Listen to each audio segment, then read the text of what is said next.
Shu videoni Alloh uchun o'tkazib yubormanglar. Bu bola ko'rinishidan sog'lom bolaga o'xshaydi, lekin yo'q, bu bolaga ilik ko'chirishimiz kerak. Xalqimdan shuni iltimos qilib so'rayman. Shu farzandim uchun yordam qilishini. O'g'lim qiynalayotganini ko'rib chidolmayapman.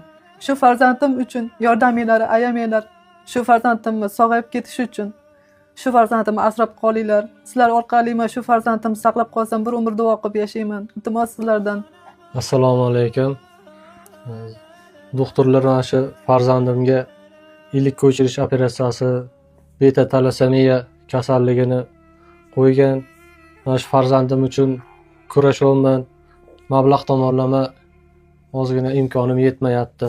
Shu ikkita ota-ona farzandi uchun kurashyapti.